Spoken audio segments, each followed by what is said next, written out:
Hello and welcome, my dear students. This is Dr. Nikhil Ranjan Jha and is here to make you feel that physics is an interesting subject when you learn or understand it with concepts. Physics कोई डराने वाला subject नहीं है। Physics से डर तब लगता है जब बच्चों को उसके कॉन्सेप्ट्स क्लियर नहीं होते हैं, और जब कॉन्सेप्ट क्लियर नहीं होते हैं तो बच्चे उसको रटना शुरू कर देते हैं, उसको मगअप करना शुरू कर देते हैं। और जब इस तरह से रटते हैं और मगअप करते हैं और एप्लीकेशन की बात आती है तो एप्लीकेशन पे वो चीज़ उतनी हम अप्लाई नहीं कर पाते हैं और न्यूमेरिकल फिर सॉल्व नहीं कर पाते हैं। और इसलिए मुझे लगता है कि जब से मैं फिज़िक्स पढ़ रहा हूँ, धीरे धीरे फिज़िक्स पढ़ते पढ़ते मुझे ये समझ में आया कि फ़िज़िक्स दूसरे सब्जेक्ट से कुछ अलग है।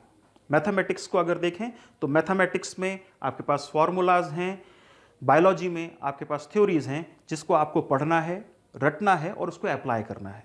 फिज़िक्स में थोड़ा सा अलग है।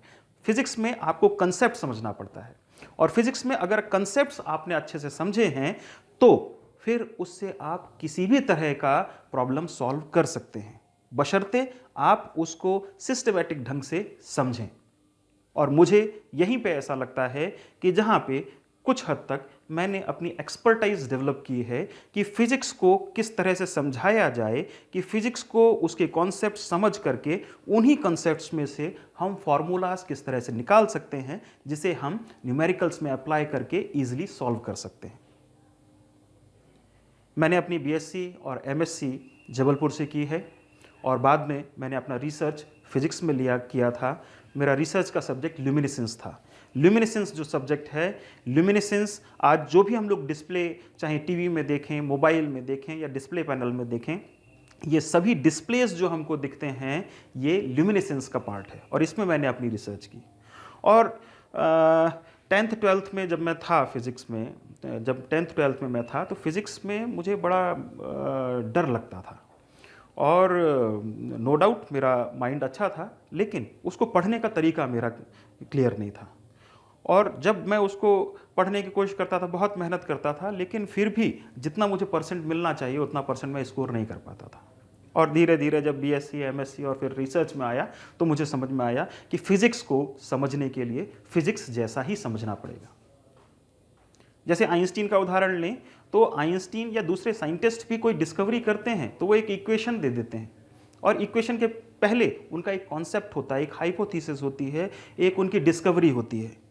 तो वो डिस्कवरी या उस कॉन्सेप्ट को अगर हम फिजिक्स को पहले अगर हम पढ़ेंगे तो उससे रिलेटेड फार्मूलाज या वो इक्वेशन हम खुद डिस्कवर करके बना सकते हैं। और मेरे पढ़ाने में यही फोकस रहता है कि बच्चों को इस तरह से समझाया जाए जो उनको समझ में आए और उसको अप्लाई करके वो न्यूमेरिकल्स भी सॉल्व कर सके। दूसरा पार्ट मेरी पढ़ाई में ये है कि मैं एनसीईआरटी जो सीबीएसई द्वारा सजेस्टेड टेक्स्ट बुक्स हैं उनको लेकर के आप लोगों को पढ़ाता हूँ और गाइड करता हूँ, क्योंकि एनसीईआरटी जो है ये एक रिसर्च ऑर्गेनाइजेशन है जो बहुत हायर लेवल पे रिसर्च करके 11th 12th या स्टूडेंट्स के लिए बुक्स तैयार करती है। और आप लोगों ने अपने टीचर्स से भी सुना होगा कि एनसीईआरटी कोई अगर अच्छे से समझ सकता है तो वो उसको और आगे फिजिक्स की पढ़ाई करने की आवश्यकता नहीं है। एनसीईआरटी बुक अपने आप में एक कंप्लीट पैकेज होता है किसी भी सब्जेक्ट का, क्योंकि बहुत रिसर्च करके बनाई जाती है। तो हमारे जितने भी लेक्चर्स हैं उसमें हम एनसीईआरटी को बेस लेकर के ही आप लोगों को पढ़ाते हैं। और इससे और आगे की बात हम बताएं कि उसमें न्यूमेरिकल्स जो सॉल्व कराते हैं वो सभी न्यूमेरिकल्स हम एनसीईआरटी के लेकर के सॉल्व कराते हैं, क्योंकि अगर आपने सही तरह से फिजिक्स कॉन्सेप्ट को पढ़ा, समझा, एनसीईआरटी आप कर सकते हैं।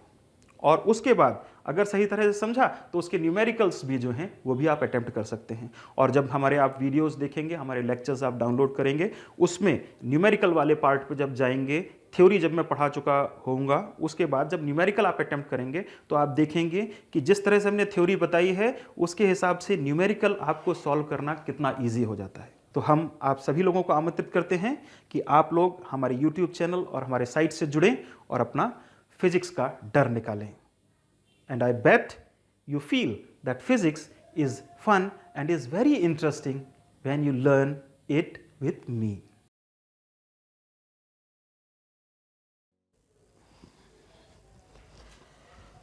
Hello and welcome, my dear students. This is Dr. Nikhil Ranjan Jha, and today I am going to demonstrate you photoelectric effect. What is photoelectric effect and how does it work?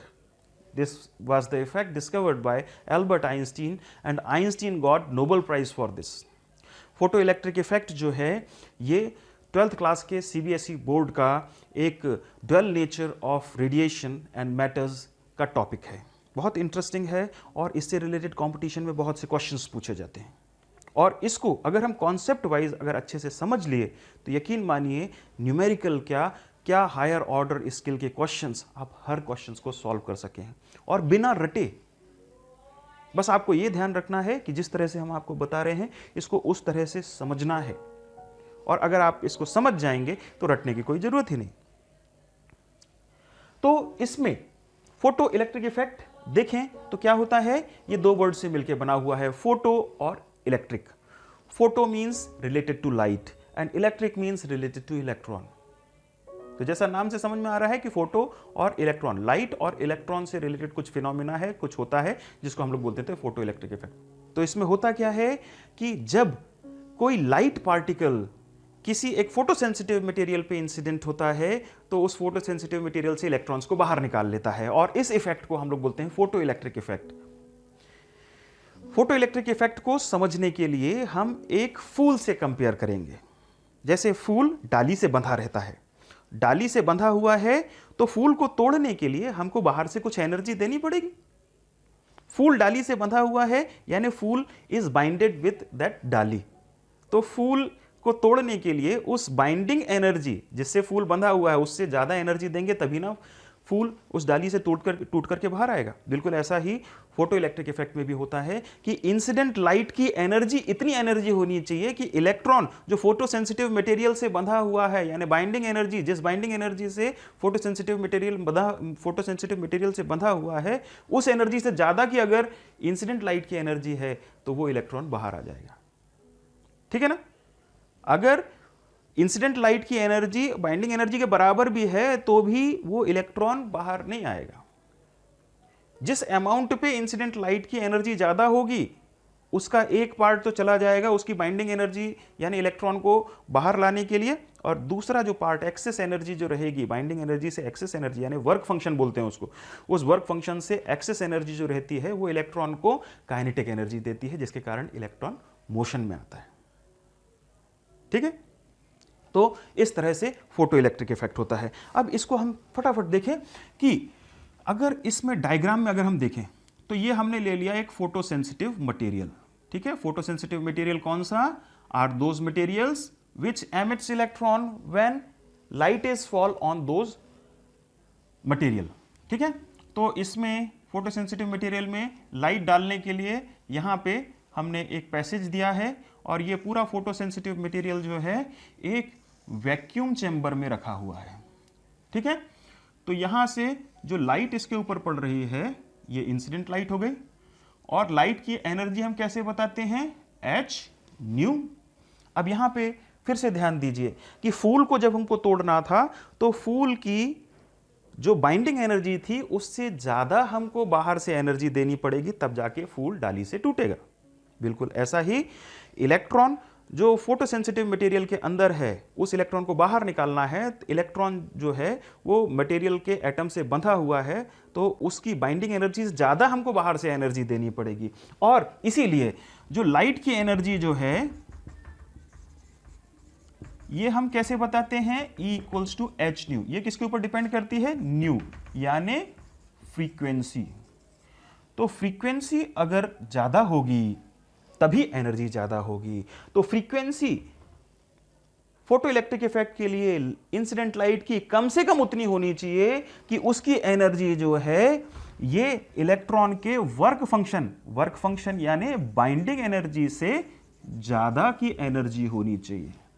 यानी E जो है ये electron के work function से ज्यादा होनी चाहिए, तभी इलेक्ट्रॉन इससे बाहर आएगा। तो ये मिनिमम एनर्जी की जितनी जरूरत है कि जिससे इलेक्ट्रॉन बाहर आए उसके लिए एक मिनिमम फ्रीक्वेंसी की भी जरूरत है।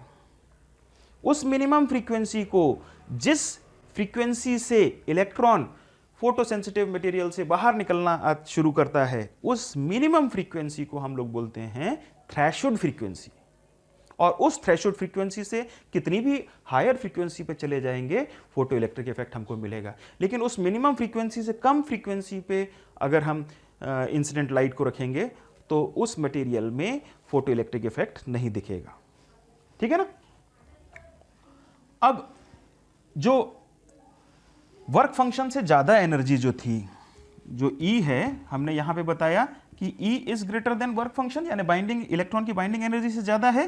तो इलेक्ट्रॉन की बाइंडिंग एनर्जी से इंसिडेंट की लाइट कितनी ज्यादा है, वो किस में कन्वर्ट हो जाती है, excess energy of incident light then the work function और binding energy is converted into the kinetic energy of electron. तो इस काइनेटिक एनर्जी से ये इलेक्ट्रॉन मूव करेगा। क्लियर। और यहां से फिर आइंस्टीन ने अपनी इक्वेशन दी, जिसको बोलते हैं आइंस्टीन फोटो इलेक्ट्रिक इक्वेशन।